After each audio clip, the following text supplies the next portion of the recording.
पड़ोस की पिंकी नई साड़ी लेकर आई है, लेकिन आपने तो मुझको अभी तक एक भी नई साड़ी नहीं दिलवाई। अरे जितना कमाता हूँ उतना तुम्हें लाकर दे देता हूँ। घर का खर्चा तुम ही तो चलाती हो। हाँ ठीक है, आप मुझे कमाई लाकर देते हैं, पर ये तो देखिए कि लाकर कितना देते हैं। उसमें सिर्फ 2 वक्त की रोटी का ही गुजर बसर हो पाता है। इस झोपड़ी में रहते रहते कितना समय हो गया है, पर वही सूखी रोटी खाने को मिलती है। अरे अब मैं करूँ भी तो क्या करूँ? जितनी कमाई हो सकती है उतना कमा लेता हूँ। ढाबे पर ही तो काम करता हूँ। मालिक जितना देता है उतना तुम्हें लाकर दे देता हूँ। दुनिया कहाँ से कहाँ पहुँच गई, पर आप तो अपनी गुलामी से बाज ही नहीं आते। आपको वही ढाबा मिला है क्या काम करने के लिए?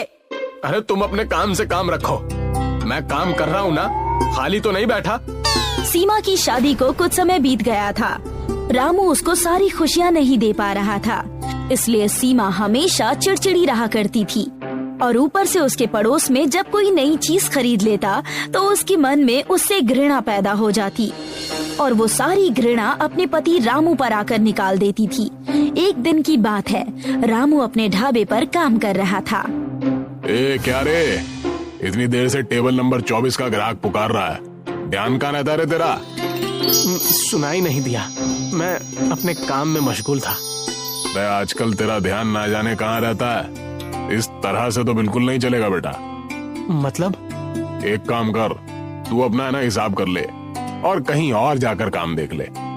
लेकिन मैं तो आपके ढाबे पर बहुत सालों से काम कर रहा हूँ, फिर आप ऐसा क्यों कर रहे हो भला? अरे दरअसल बात यह है कि मेरी बीवी का भाई यानी मेरा साला गांव से आया है। उसको काम धंधा नहीं मिल रहा है, इसलिए वो मेरे काम में हाथ बटाना चाहता है। अब 2-2 कारीगरों को तो मैं रख नहीं सकता, इसलिए तुझे यहाँ से जाना होगा। मालिक आप तो जानते हैं मैं तंदूरी रोटी बहुत अच्छी बनाता हूँ, और साथ में मिसल भी। अरे मैं जानता हूँ, मिसल की वजह से ही मेरे यहाँ पर ग्राहकों की भीड़ लगी रहती है, परंतु अपने साले को भी मना नहीं कर सकता ना। तू तो जानता ही है कि साले को मना करना आफत मोल लेना है। अगर मैंने उसको मना कर दिया तो मेरी बीवी मुझे जीने नहीं देगी, इसलिए तुझे यहाँ से जाना ही पड़ेगा बेटा। अब चाहे लाभ हो या घाटा, ये मुझे करना ही होगा। रामू वहाँ से मुंह लटकाकर चला जाता है, लेकिन उसे समझ नहीं आ रहा था कि वो काम करे तो क्या करे। करूँ तो क्या करूँ? सीमा तो वैसे ही मुझसे लड़ती रहती है। घर के खर्चे के लिए उसके पास पैसे कम पड़ जाते। अब अगर उसे पता चला कि मेरी नौकरी चली गई है तो जाने वो क्या कहेगी। रामू वहाँ से उदास होकर निकल रहा होता है, तभी उसको उसका बहुत पुराना दोस्त अमित मिलता है। अरे अमित, तू यहाँ?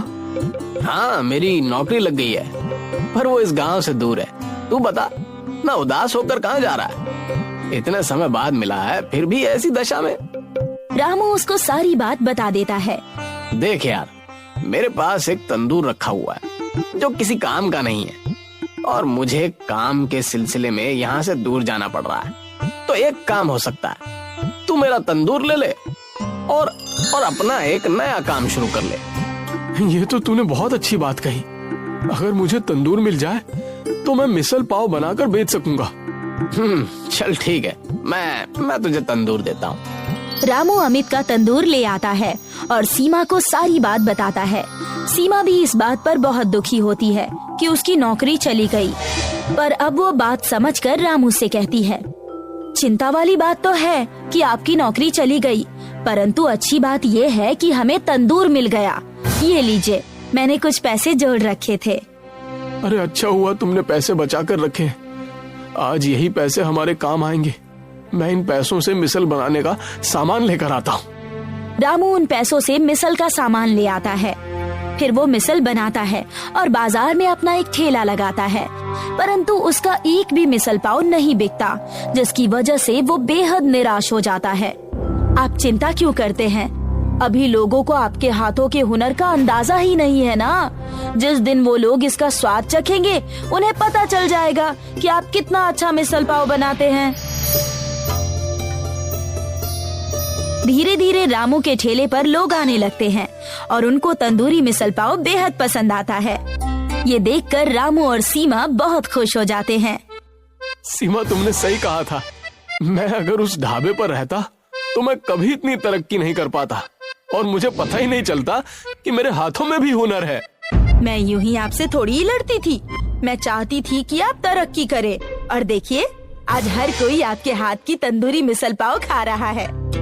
मैंने ये काम एक ठेले से शुरू किया था और आज मेरे पास एक पक्की दुकान है और उस पर भी भीड़ लगी रहती है। ये देखकर बहुत खुशी होती है। रामू दिन पर दिन तरक्की किए जा रहा था।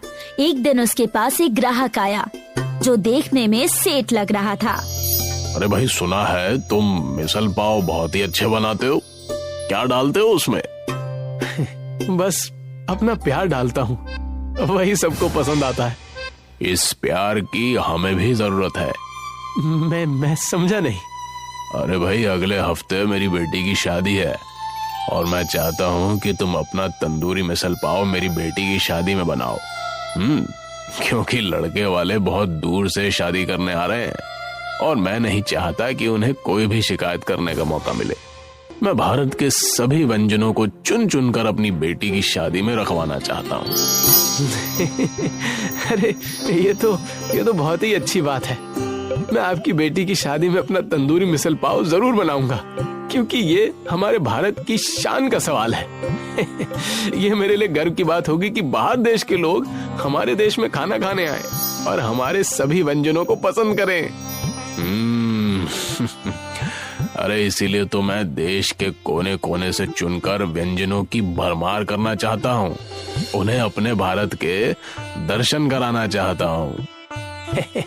आप चिंता ना कीजिए, मैं इसमें आपका पूरा सहयोग करूंगा।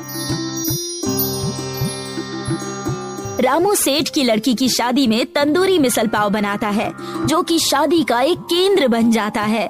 सब उसका तंदूरी मिसल पाव बहुत पसंद करते हैं और तारीफों के पुल बांध देते हैं। अब रामू का व्यापार बहुत दूर दूर तक फैलने लगा था और अब उसकी कई शहरों में दुकान बन गई।